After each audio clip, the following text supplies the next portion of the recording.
தமிழில் முதல் பக்தி சேனல் சாய் டிவி.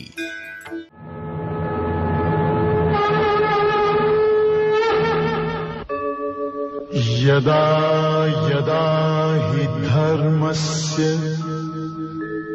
ग्लानिर्भवति भारत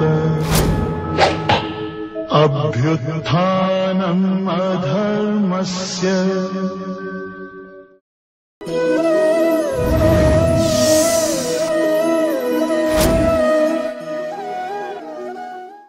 ஸ்ரீமத் பகவத்கீதா நான்காவது அத்தியாயம் 27வது ஸ்லோகம். ஸ்ரீ பகவான் உவாச சர்வாணி இந்திரிய கர்மாணி பிராணகர்மாணி சாபரே ஆத்ம சம்யம யோகாக்னௌ ஜுஹ்வதி ஞான தீபிதே. பகவான் கிருஷ்ணர் 25வது ஸ்லோகத்திலிருந்து 12 விதமான யஜ்ஞங்கள் என்பவைகள் சனாதன தர்மத்தில் பல்வேறு விதமான நூல்களிலிருந்து எடுத்து நமக்கு சாராம்சமாக வழங்குகிறார்.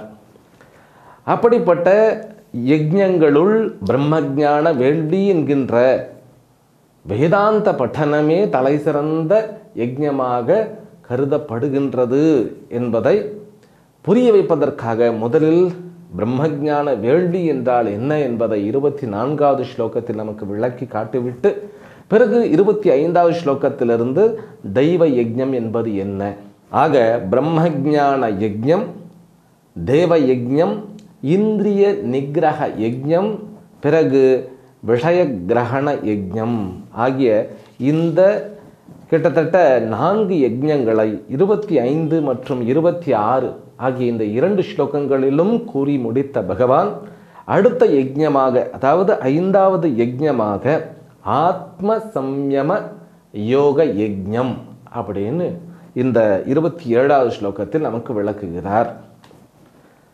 சரி, இந்த ஆத்ம சம்யம யோகம் அப்படின்னா இந்த வார்த்தை என்பது சம்யமம் அப்படிங்கிறது யோகத்தில் ஒரு பெரிய வார்த்தை. இது யோகம் அப்படின்னு சொன்னாலே அஷ்டாங்க யோகம் அப்படிங்கிறது தான் ரொம்ப ஃபேமஸ்.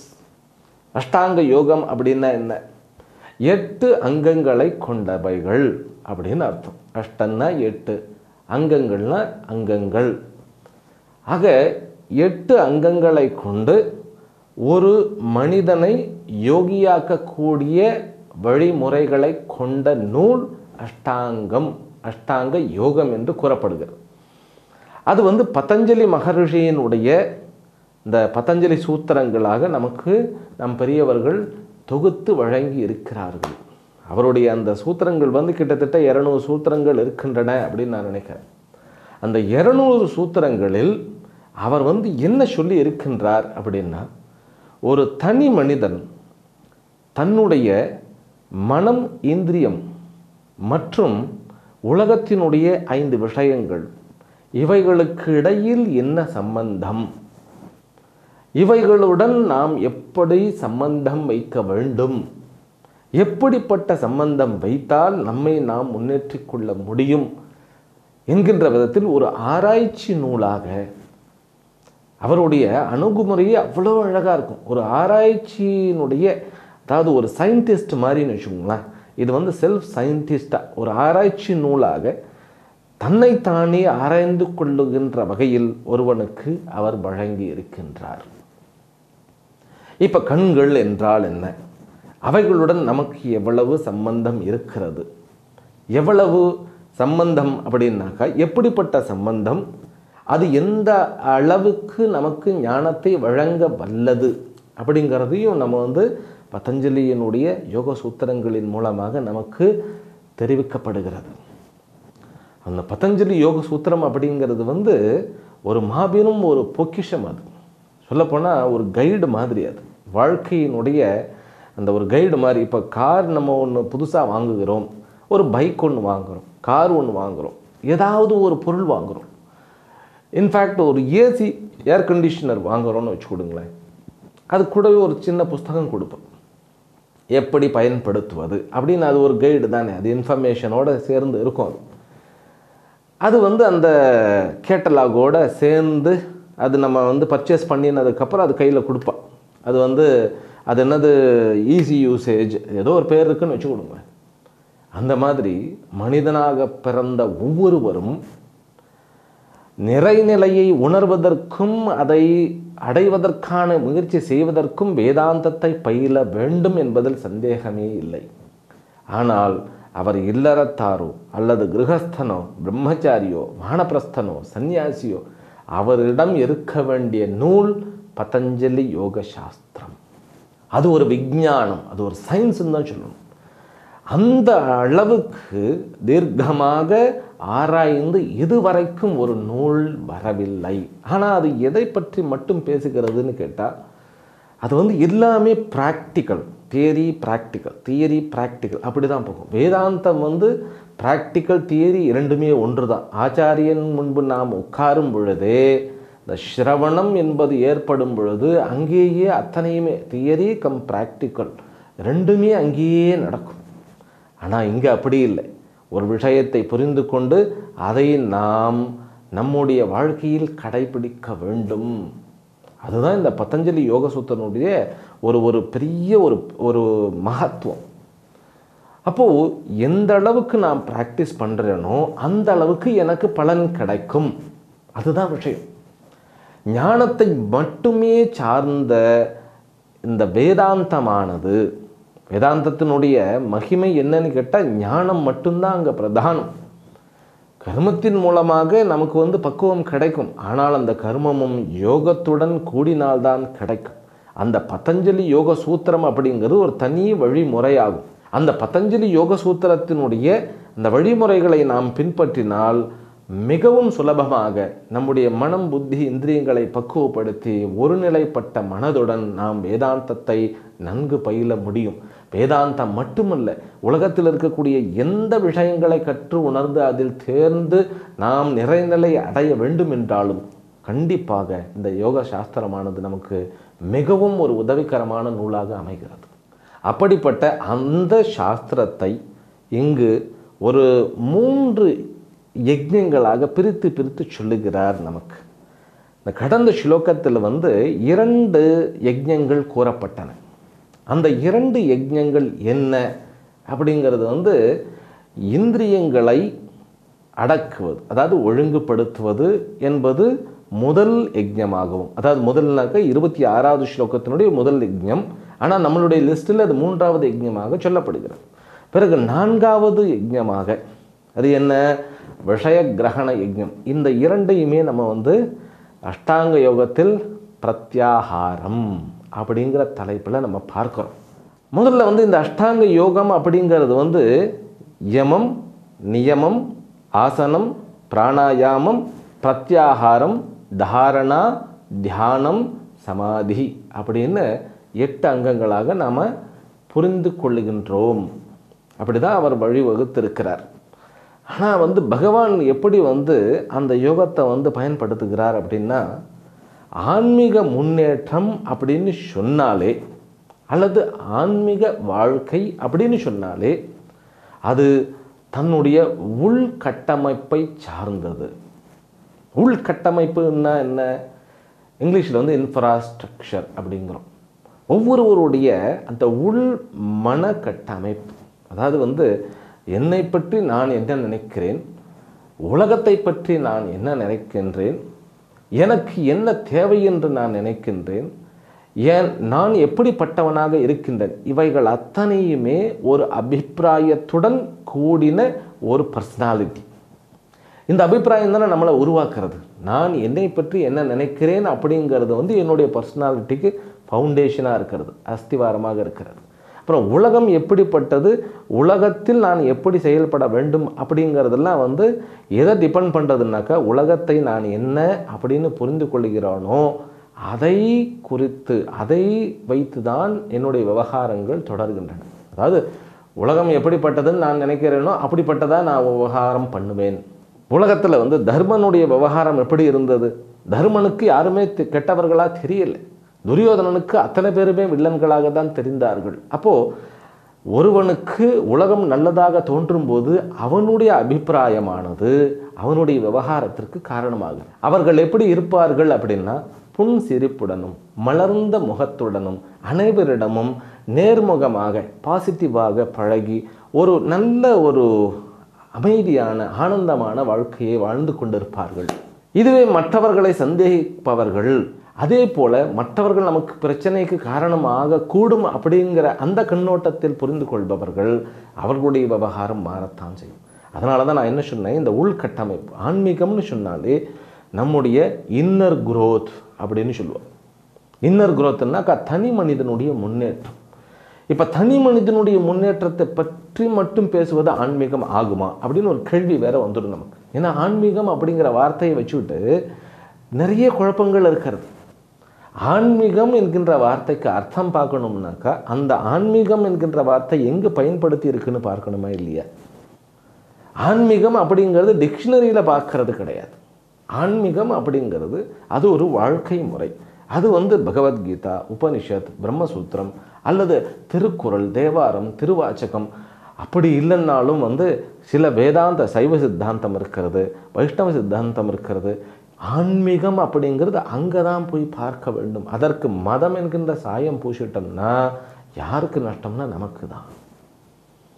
அடுத்தவர்களை துன்புறுத்தாமல், அடுத்தவர்களுக்கு தீங்கு விளையாமல், அடுத்தவர்களை பயன்படுத்தாமல், அடுத்தவர்களும் நம்மை பயன்படுத்தாமல் இருக்கக்கூடிய வகையில் தன்னுடைய முன்னேற்றத்துடன் அனைவருக்கும் உபயோககரமான ஒரு வாழ்க்கையை வாழ்வதற்கு வழிவகை செய்வது ஆன்மீகம் ஆகும். அதுதான் அந்த வாழ்க்கை முறை. இது அடுத்தவர்களை போய் கட்டாயப்படுத்தவே படுத்தாது. அதனால தான் நம்ம நாட்டில் பார்த்தீங்கன்னாக்கா ஆன்மீகம் அப்படிங்கிறது அனைத்து படித்தரத்திலுமே இருக்கிறார். சன்னியாசி ஆன்மீகவாதியாக இருக்கிறார், இல்லறத்தார் கிரகஸ்தன் அதாவது திருமணம் பண்ணினவர் ஆன்மீகவாதியாக இருக்கிறார், பிரம்மச்சாரி ஆன்மீகவாதியாக இருக்கிறார். அப்போ இதில் பிரம்மச்சாரியா, திருமணம் பண்ணினவரா, வானப்பிரஸ்தனா, சன்னியாசிங்கிறது அந்த கேள்வி கிடையவே கிடையாது. உலகமே வெறுத்து ஆன்மீகமாக இருப்பவர் இருக்கிறார். உலகத்தை அதாவது வாடிய பையரை கண்ட போதெல்லாம் வாடினேன்னு சொல்லிட்டு அனைத்து உயிர்களையும் தன்னுயிர் போல் மதிக்கின்றவர்களும் ஆன்மீகத்தில் பெரியவர்களாக இருக்கிறார்கள். அப்போது ஆன்மீகம் அப்படிங்கிறத நம்ம நல்லா புரிந்து கொள்ள வேண்டும். அப்படின்னா வெறுப்பு கலவாத, சுயநலம் கலவாத, கோபம் ஆதங்கம் இல்லாத, அனைவருக்கும் பிரயோஜனமாகிய ஆனந்தமான நிறைநிலையுடன் கூடிய வாழ்க்கை முறை, அதுதான் ஆன்மீகத்தினுடைய பிரயோஜனம். அப்படிப்பட்ட வாழ்க்கைக்கு எப்படிப்பட்ட வாழ்க்கை முறை நாம் ஆரம்பித்து அதன் மூலமாக அடைய முடியும். அதாவது அப்படிப்பட்ட நான் சொன்ன இல்லையா ஆனந்தகரமான வாழ்க்கை, அதை எப்படி அடைய முடியும் என்றால் அதற்குன்னு ஒரு வாழ்க்கை முறை இருக்குது. அது எப்படிப்பட்ட வாழ்க்கை முறை? அந்த வாழ்க்கை முறையை தான் யோக நூலானது நமக்கு விளக்குகிறது. எப்படின்னு கேட்டால், இந்த இந்திரியங்கள் அத்தனையுமே நம்ம பிறந்த உடனே அவைகள்லாம் தயாராகின்றன. ஒரு குழந்தைக்கு கண் பார்வை கிட்டத்தட்ட 1 மாதமாகும் ஒரு பொருளை பார்க்கறதுக்கு. அது ஒரு பொருளை பார்க்கவே இல்லை. அந்த வெளிமுக கண்ணோட்டம் கிட்டத்தட்ட 1 மாதமோ அல்லது 2 மாதமோ ஒரு தாயை கேட்டோம்னா நமக்கு தெரியும். நம்ம அம்மாவை கேட்டால் தெரியும், எத்தனை மாதம் கழித்து நான் பார்த்தேன் அப்படின்னு கேட்டால் அவள் கரெக்டாக சொல்லிவிடுவாள். ஏன்னா அம்மா யாரை மட்டும் ஏமாற்றி விடலாம், நம்ம அம்மாவை ஏமாற்றவே முடியாது. ஏன்னா அவளுடைய வயிற்றுலையும் சுமந்து, பிறகு தன்னுடைய நெஞ்சிலையும் சுமந்து, தன்னுடைய மனதிலும் சுமந்து கொண்டே இருக்கக்கூடிய ஒரு மகத்தான ஒரு பிறவி அம்மா தான். அதனால தான் பகவத் பாதாளும் கூட தன்னுடைய தாய்க்கு அந்த இறுதி கடன் செய்வதற்காக யாரையும் எதிர்பார்க்காம அவரை செய்தார். அப்போ இருக்கிற சமுதாயம் அவரை புரிந்து கொள்ளவே இல்லை. இவர் எப்படி சன்னியாசியாக்கும், இவர் எப்படி தன்னுடைய தாயினுடைய இறுதி கடனை செய்வார், அப்படி இப்படின்ட்டு. பாசத்திற்கு விரோதி கிடையவே கிடையாது ஆன்மீகம். அடுத்தவர்கள் மீது வெறுப்பு கிடையவே கிடையாது. வசுதெய்வ குடும்பகம். அப்போது உலகத்தையே இறைவனாக பார்க்கின்ற அந்த ஒரு பாக்கியம் பெற்ற அந்த மகான் தன்னுடைய தாயை இறைவனாக பார்க்கறதுல என்ன தப்பு? அந்த நிறைநிலையை அடைவதற்கு உதவிய அந்த சரீரத்தை கொடுத்த அந்த தாய்க்கு உண்டான அந்த கடன் அந்த மனிதருக்கு இருக்குதா இல்லையா? அதனால தான் என்னுடைய குருமார்களும் கூட ஒரு சந்நியாசம் கொடுக்கறச்சு அம்மாவினுடைய சம்மதம் இல்லைன்னாக்கா ஒருத்தருக்கு சந்நியாசமே கொடுக்க மாட்டார். அதே போல் அம்மாவினுடைய பர்மிஷன் வேண்டும். பிறகு மனைவியினுடைய பர்மிஷன். அதாவது ஒரு பிரம்மச்சாரியாக இருந்து அவர் நேரடியாக சந்நியாசம் எடுக்கிறார் அப்படின்னாக்கா படித்து விட்டு, நான் சொல்கிறது வேதாந்தத்தை படித்து முடித்து விட்டு, வேதாந்தம் அப்படிங்கிறது அதில் இந்த யோக சாஸ்திரங்களும் அடக்கம். தன்னை உணர்ந்து கொண்டு தன்னுடைய சரீரத்தினுடைய கூறுகளை கூறுபாடுகளை உணர்ந்து கொண்டு சரீரத்தினுடைய இயல்புகள் இவைகளை உணர்ந்து கொண்டு பிறகு உலகம் என்றால் என்ன என்பவைகளை நன்கு உணர்ந்து கொண்டு அத்தனையும் உணர்ந்து கொண்டு எனக்கு என்ன தேவை, எனக்கு என்ன குறிக்கோள், எனக்கு என்ன தகுதி என்பதை புரிந்து கொண்டு இத்தனை தெளிவுடன் இருக்கக்கூடிய ஒரு மனிதர் அவர் சந்நியாசம் மேற்கொள்ளுகிறேன் அப்படின்னு சொல்லும் பொழுது அவருடைய தாயினுடைய பர்மிஷன் வேண்டும். திருமணம் ஆகியவராக இருந்தார் தன்னுடைய மனைவியினுடைய பர்மிஷன் வேண்டும். குழந்தைகள் பெற்றவராக இருந்தால் அவருடைய குழந்தைகளுடைய பர்மிஷன்ஸ் வேண்டும். கிரகஸ்தனாக இருந்தால் இவ்வளவு ரூல்ஸ் அண்ட் ரெகுலேஷன்ஸ் இருக்கிறது. கிரகஸ்தன் சன்னியாசி ஆக வேண்டாம்னு சொல்லவே இல்லை. அதுதான் கிரம சந்நியாசம் அப்படின்னு சொல்கிறது. சொல்லப்போனால் ஒரு காலகட்டத்திற்கு முன்பு வரைக்கும், சொல்லப்போனால் ஆதிசங்கருக்கு முன்பு வரைக்கும் அந்த கிரம சந்நியாசம் தான் இருந்தது. பிரம்மச்சரியாக வாழ்க்கையை ஆரம்பித்து பிறகு இல்லற தர்மங்களில் ஈடுபட்டு பிறகு அதிலும் பக்குவம் அடைகிறது. அப்போ இல்லற தர்மங்களில் ஈடுபடுவது எதற்காக அப்படின்னு கேட்டால், மனையாளும் தானும் சேர்ந்து தர்மத்தில் ஈடுபட்டு நம்முடைய பிரச்சனைகளை, அதாவது மனசுக்கு இன்னொருத்தரோட சேர்ந்து ஒரு காரியத்தை செய்யும் பொழுது தான் நம்மக்கிட்ட என்ன குறை இருக்கிறதுனே தெரியும். அதனால தான் இந்த யாத்திரைகள்லாம் போகணுங்கிறது. யாத்திரைகள்லாம் ஏன் போகிறது? புனித ஸ்தல யாத்திரை அப்படின்னு சொல்லுவோம் இல்லையா, பில்கிரிம் அப்படின்னு சொல்லுவோம் இல்லையா, அதுக்கு போகணும். அந்த காலத்தில் காசி யாத்திரைலாம் போனது. இப்போல்லாம் நம்ம யாத்திரைன்னு சொன்னால் எல்லா கம்ஃபர்ட் ஜோனும் இங்கேருந்து அங்கே நம்ம போய் சேர்கிற இடத்துக்கு, இப்போ ரிஷிகேஷ் போகிறோம், பத்ரிநாத் போகிறோம், அல்லது காஷி போகிறோம், அல்லது நம்ம இந்த வைஷ்ணவ் தேவி போகிறோம், இல்லை கைலாஷ் போகிறோம். எங்கே போனாலும் இங்கேருந்து அங்கே எந்த ஹோட்டல் இருக்குது அப்படின்னு ஆன்லைன்லேயே புக் பண்ணிவிட்டு அங்கே என்ன ஃபெசிலிட்டி இருக்கிறதுன்னு பார்த்து, அதுக்கு என்ன ரிவ்யூஸ் இருக்குதுன்னு பார்த்து, அதுக்கு என்ன கமெண்ட்ஸ் இருக்குதுன்னு பார்த்து, இதெல்லாம் பார்த்து புக் பண்ணுறது தவறு இல்லை. ஏன்னா செக்யூரிட்டியாக இருக்கணுங்கிற நினைப்பு தவறு இல்லை. ஆனால் அதில் இன்னொரு லேக்கிங் கிடச்சிடுது. ஈஸ்வரனை சார்ந்து இருக்கக்கூடிய அந்த ஒரு சாதனை அங்கே கிடைக்க மாட்டேங்குது. சரி ரைட், அப்படியே எல்லாம் புக் பண்ணிட்டு போகும் பொழுது அங்கேருந்து நம்ம ஒரு மலையில் ஏறுறதோ அல்லது ஒரு பஸ்லேயோ போகும்போது அந்த யாத்திரை நேரத்தில் அடுத்தவர்களோட அட்ஜஸ்ட் பண்ணி போக முடியவே மாட்டேங்கிறது. அது ஒரு வாரம், மேக்ஸிமம் ஒரு வாரம் அப்படின்னு சொன்னாலும் கூட அந்த ஒரு வாரத்துக்குள்ளே அத்தனை பேர்கிட்டையும் சண்டை போட்டுட்டு தன்னுடைய மனசை நொந்துக்கிட்டு ஒரு மாதிரி அப்படியே வெறுப்பாக எப்படா நம்ம ஆத்துக்கு திரும்புகிறோம் அப்படின்னு சொல்லிட்டு அந்த அளவுக்கு ஒரு மாதிரி ஃப்ரஸ்ட்ரேஷனோடு திரும்புறது.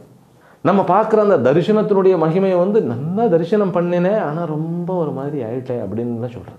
அதனால் அந்த காலத்து யாத்திரைகள் எல்லாம் தன்னை சரி செய்து கொள்வது.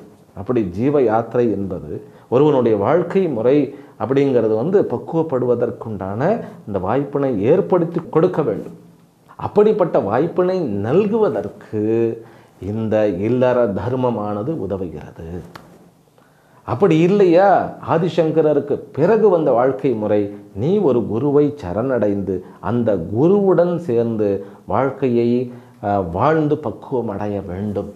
இது ரெண்டு தான் option, not in between hanging. இதுக்கு ரெண்டுக்கும் நடுவில் நம்ம தொங்கி கொண்டு வாழ்க்கை வாழக்கூடாது. அது ஒரு குருடர்கள் போல வாழ்க்கையாகும். அந்தே நைவ நியமானாக யதாந்தாக அப்படின்னு ஒரு வார்த்தை இருக்கிறது முண்டகோபனிஷத்தில்.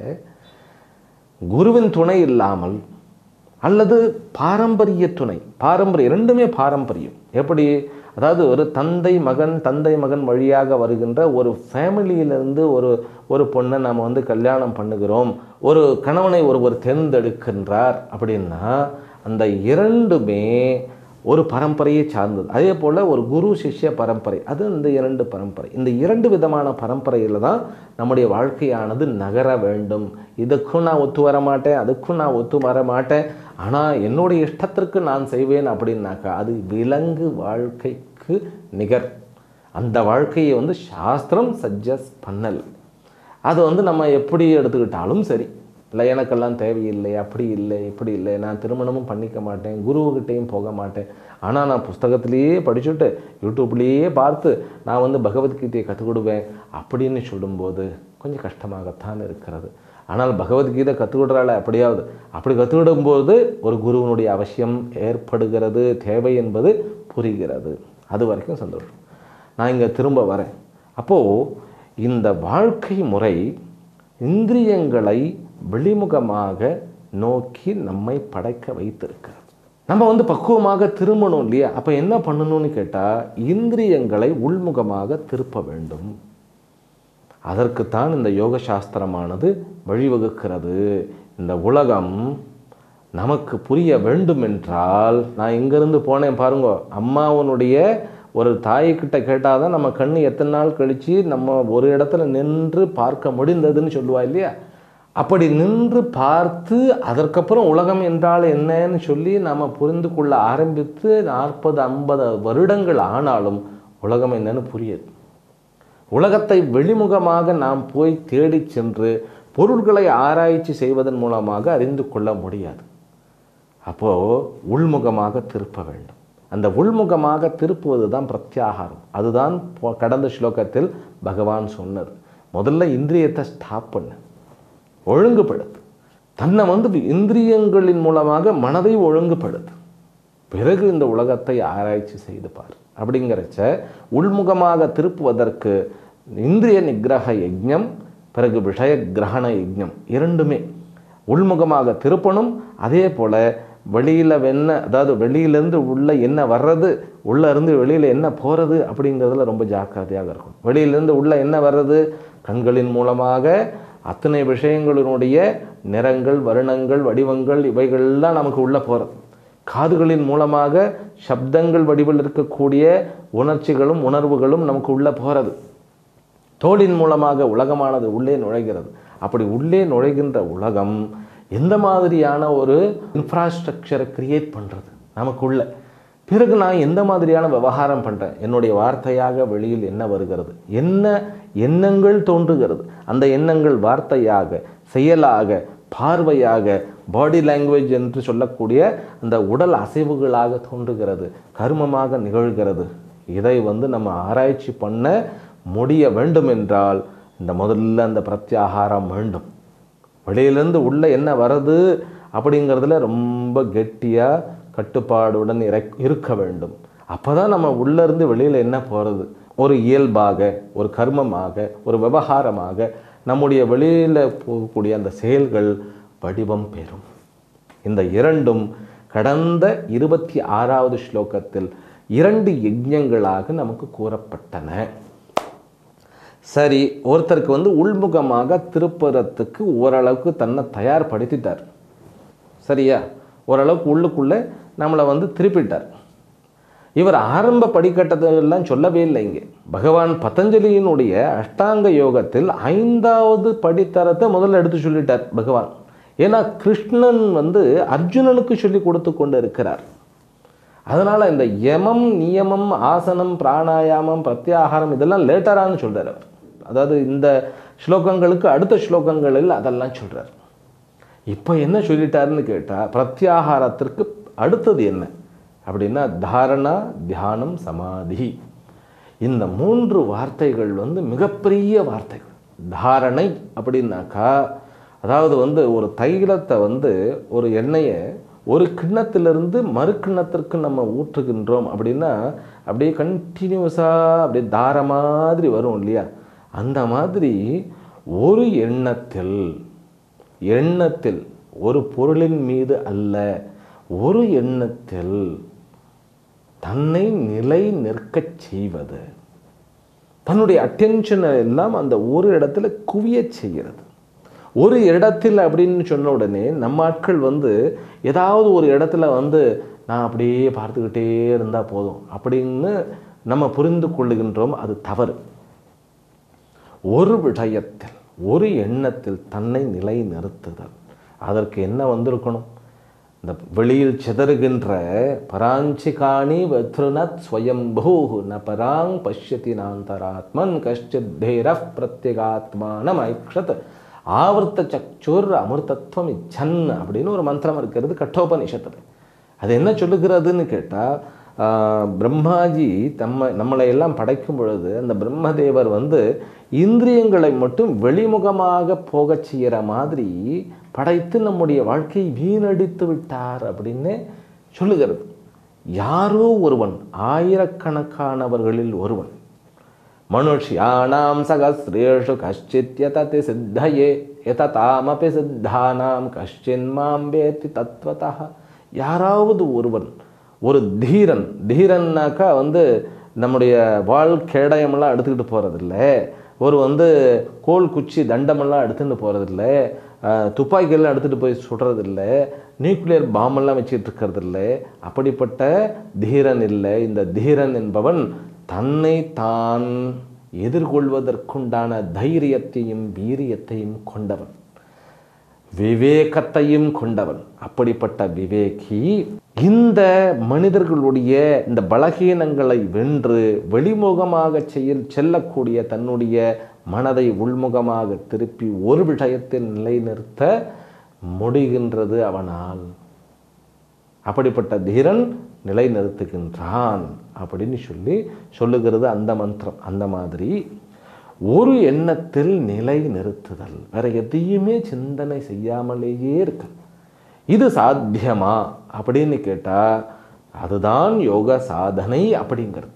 எதற்காக நிலைநிறுத்தணும் அப்படின்னா அதுதான் விஷயமே. நம்ம வந்து சிதறிக்கொண்டே இருந்தால் நம்முடைய பிராணன்கள் செலவாய்க்கொண்டே இருக்கிறது. இப்போ பிராணனை பற்றி வந்து கிட்டத்தட்ட 29வது ஸ்லோகத்தில் நான் சொல்ல போகிறேன். பகவான் அங்கே தான் சொல்லியிருக்கிறார். ஆனால் பிராணன் அப்படிங்கிறது நமக்கு இருக்கக்கூடிய ஒரு ஃபியோல் என்ன எரிபொருள். இந்த பிராணன் எப்படின்னா மூச்சு காற்றின் மூலமாக நமக்கு கிடைக்கிறது. பிறகு உணவு செரிமானம் அடைவதன் மூலமாகவும் கிடைக்கிறது. அப்போ நமக்கு இந்த ஆக்சிஜன் அப்படிங்கிறது உள்ளே போகும்போது அது பிராண சக்தியாக நமக்கு மாற்றப்படுகிறது. அப்படிப்பட்ட அந்த சக்தியை நாம் கண்களின் மூலமாக, காதுகளின் மூலமாக, வாயின் மூலமாக, கைகளின் மூலமாக, செயல்களின் மூலமாக இழக்கின்றோம், செலவு செய்கின்றோம். அப்போது நான் ஒரு இடத்த வந்து பார்த்துக்கிட்டே இருந்தேன்னாக்கா எனக்கு சக்தி செலவாகிட்டே இருக்கும்.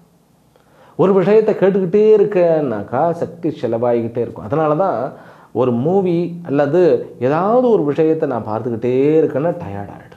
அமைதியாக உட்காந்துக்கிட்டு கூட எதையாவது பார்த்துக்கிட்டே இருக்க டயர்ட் ஆகிடும். அதே மாதிரி ஒரு வாக்மேன் போட்டுட்டு ஹெட்ஃபோன் போட்டுட்டு அப்படியே பாட்டு கேட்டுக்கிட்டே இருந்தால் டயர்ட் ஆகிடும். ஏன் அப்படின்னா அந்த எரிபொருள் தேர்ந்து விடுகிறது. யோகம் அப்படிங்கிறது முதல்ல பிராணனை நமக்கு எப்படி சேவ் பண்ணணும் அப்படிங்கிற வழிமுறையை சொல்லி கொடுக்கிறது. அப்போ ஒரு மனிதன் தன்னுடைய பிரத்யாகாரம் என்கின்ற அந்த யோக சாதனையினால் கடந்த ஸ்லோகத்தில் சொன்ன மாதிரி இந்திரியங்களை ஒழுங்குபடுத்தி விஷயங்களை கூர்மையாக கவனிக்கக்கூடிய அந்த புத்தி நிலை பெறும் பொழுது ஒரு எண்ணத்தில் நிலை பெற்று அந்த ஒரு எண்ணத்திலேயே அந்த எண்ணத்தை இருக்கும் பொழுது பிராணன் ஒரு இடத்தில் குவிகிறது.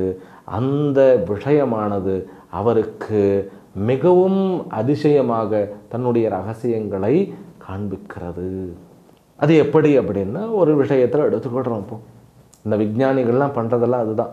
ஏதாவது ஒரு விஷயத்தை எடுத்துக்கிட்டு இப்போ வந்து சர் ஐசக் நியூட்டன் ஒருத்தர் இருந்தார் இல்லையா, நமக்கு தெரியும். அவர் வந்து என்ன பண்ணினாருன்னு கேட்டால் புவியீர்ப்பு இசையை கண்டுபிடித்தார். அவர் உருவாக்கலை, கண்டுபிடித்தார்.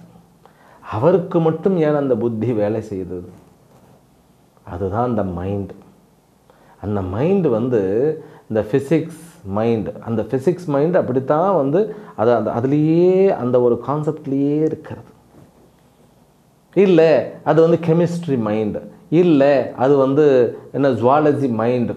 எந்த மைண்டாக இருந்தாலும் அது அதனுடைய ஃபீல்டில் எக்ஸ்பர்ட்டாக அது வந்து ஒரு கீனாக இருக்கும். அது வந்து அதில் வந்து ஒரு கூர்மைத்தன்மையுடன் தீக்ஷண்யத்துடன் இருக்கும்.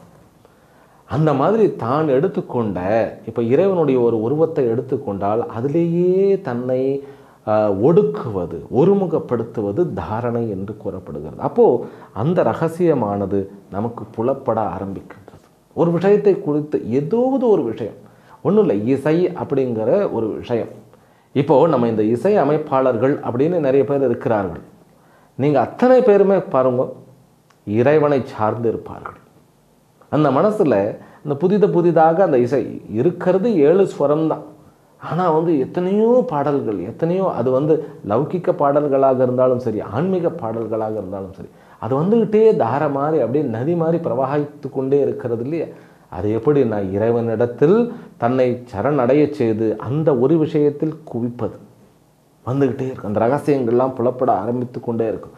அப்படிப்பட்ட தாரணை என்பது இந்த ஸ்லோகத்தில் குறிப்பிடப்படுகிறது. ஆத்ம சம்யம யோகம் அப்படின்னா தாரணை, தியானம், சமாதி இந்த 3ஐயும் குறிக்கிறது. இதுதான் சம்யமம் அப்படின்னா இந்த 3ஐயும் குறிக்கிறது. இதுதான் பதஞ்சலி யோக சூத்திரத்தில் மிகவும் தெளிவாக பகவான் பதஞ்சலி நமக்கு விளக்குகிறார். யஜ்ஞம் அப்படிங்கிறது ஒரு சிறப்பான ஒரு யோக சாஸ்திரத்தையே முழுமையாக அர்த்தம் காணக்கூடிய ஒரு விஷயம். அதை நாம் அடுத்த தொகுப்பிலும் தொடர்ந்து கண்டு மேலும் தெளிவு பெறுவோம். இந்த முறையை நிறைவு செய்கின்றேன். ஹரிஹி ஓம் ஸ்ரீ குருப்யோ நமோ நமஹ. சாய் டிவி நிகழ்ச்சிகள் உங்களுக்கு பிடிச்சிருக்கா? லைக் பண்ணுங்க, ஷேர் பண்ணுங்க, கமெண்ட் பண்ணுங்க, சப்ஸ்கிரைப் பண்ணுங்க. பக்கத்தில் இருக்கிற பெல் சிம்பலை பிரஸ் பண்ணுங்க.